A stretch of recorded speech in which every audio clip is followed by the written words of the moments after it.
Sebetulnya kan kita sudah pernah cerita ya bahwa INA itu punya 2 jenis fund. Yang pertama master fund ini yang, dia semua jenis investasi ada di situ, semua jenis aset. Kemudian kita punya thematic fund. Nah, thematic fund fokus kita di awal memang kepada infrastruktur yaitu toll roads, seaport dan airport, dan Mhm. konsorsium dengan, ADIA, CDPQ, EPG ini adalah termasuk dalam thematic fund yang masuk ke dalam toll road ya.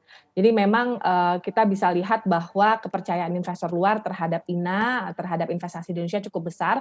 Kita lihat, ADIA itu kan salah satu, anak perusahaan dari Abu Dhabi Investment Authority, Mhm. kemudian, CDPQ itu adalah dapen terbesar di Kanada ya, dan juga Abu Dhabi, juga yang terbesar di, EPG yang terbesar di Belanda. Jadi kita punya dari 3 benua representasi dari global investor. Ini tentu menunjukkan kepercayaan.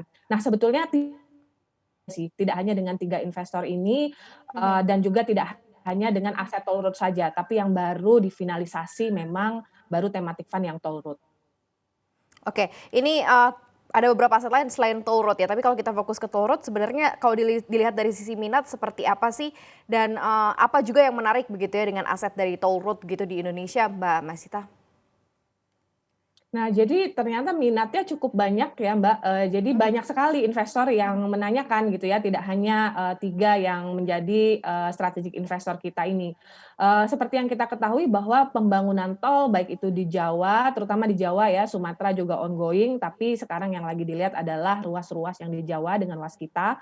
Ada beberapa ruas yang sangat potensial dan dilihat global investor, dan ada dalam 6 bulan ke depan ini konsorsium akan langsung melihat ke beberapa yang paling potensial untuk pertama di-disburse. Jadi total dana 3,75 miliar itu kurang lebih akan di-disburse dalam beberapa project toll road gitu ya. Jadi ketertarikan itu ada karena memang kita melihat bahwa peluang atau traffic dari toll road di Jawa itu ke depannya global investors melihat cukup baik.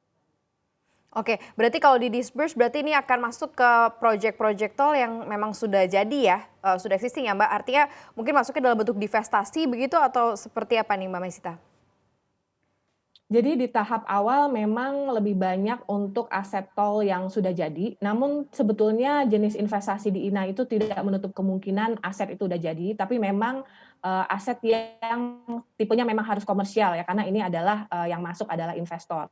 Nanti aset-aset yang IRR-nya belum mencapai level komersial, tentu kita punya mekanisme pembiayaan lain ya, karena kan kadang-kadang ada aset atau infrastruktur yang tetap dibangun meskipun belum komersial, bagi Indonesia gitu ya. Jadi untuk yang sudah komersial bisa mulai, Mhm. dilakukan, tambahan investor seperti yang dilakukan Mhm. beberapa dari ruas tol yang sedang dikerjakan oleh INA saat ini.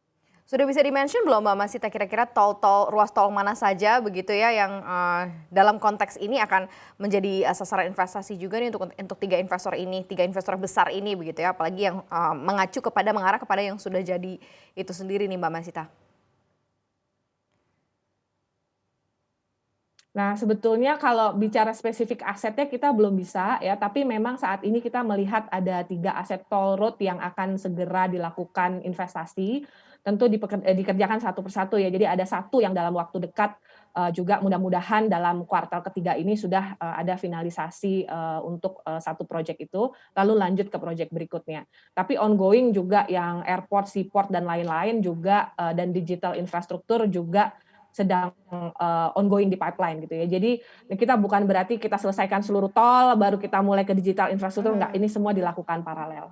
Untuk informasi lebih lengkap dan berita terkait, jangan lupa klik link di deskripsi. Install juga aplikasi CNBC Indonesia di App Store maupun di Play Store dan please subscribe ya guys.